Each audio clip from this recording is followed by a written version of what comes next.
He walks down the road and activates a bracelet to jump into another world, desperate to find his wife. This all started over a decade ago. Kevin loses his job at the bank, so he goes to a bar to drink and forget. Here he's approached by Molly, who was dared by her friends to talk to him. It starts as a prank, but the two quickly hit it off and start dating, eventually getting married and having a child. Unfortunately, the couple loses their son, and this puts lots of strain on their marriage. Kevin is stuck in a desk job he hates, and Molly has become an alcoholic. One day, Kevin's boss gets tired of Kevin's attitude and tells him to take the rest of the day off, throwing a hint that he may be fired soon. Then Kevin gets stuck in traffic and calls Molly, which ends up in another argument. While he's distracted, a vehicle hits Kevin's car and he passes out. Moments later, Kevin wakes up and sees people running around the car on fire while a strange man checks on him, only to pass out again.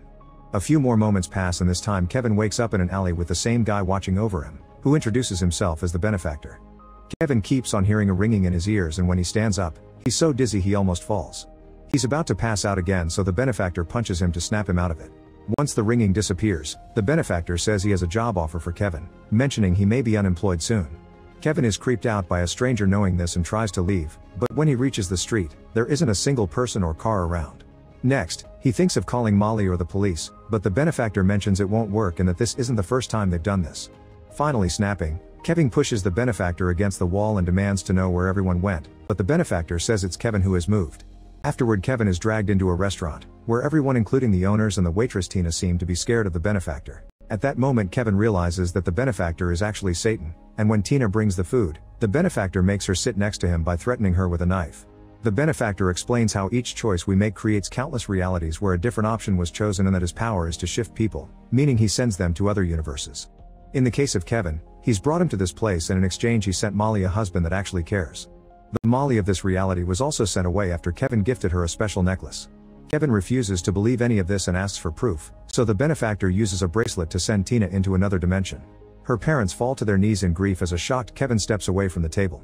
The benefactor insists he has a job offer for Kevin. In every reality he has a shifter to do his devil work while he's universe jumping, and he wants Kevin to be one of them. In fact, the Kevins of other realities have already accepted, and they have everything they want in their lives, they only had to sell their souls. The benefactor even offers Kevin to give him back a perfect Molly, however Kevin responds by praying. At first the benefactor finds it amusing, mentioning how God won't ever care, but eventually he becomes angry at being ignored and disappears. Feeling lost and confused, Kevin apologizes to Tina's family and goes to the street, where he starts learning more about this reality. This version of society is living under a totalitarian regime, and officers wearing futuristic armor patrol the streets. When some cops see Kevin, he gets scared and runs away. Time starts to pass and Kevin has to adapt to this new society and learn its history. War and hate took over this society to the point of almost destroying the world. One day the shifters showed up, working in secret to get rid of anyone they considered problematic, like politicians, pastors, and soldiers. Millions of people disappeared and peace was restored until the benefactor came to this world as well, and the few remaining leaders gave him control.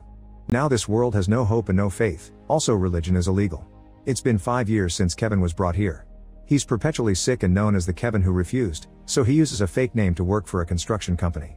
His only friend is Gabriel, who knows the truth about him.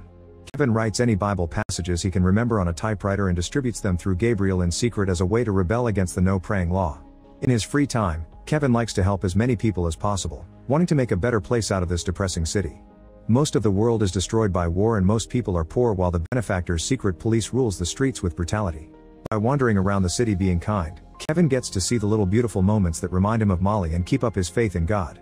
Unfortunately, sometimes those memories transform into nightmares that show him losing Molly and his son over and over.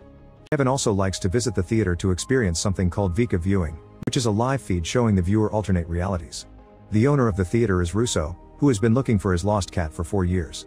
There's a chair in front of the screen, and Kevin sits with a remote control that allows them to change the reality he's seeing. His goal is to find where the benefactor has sent Molly.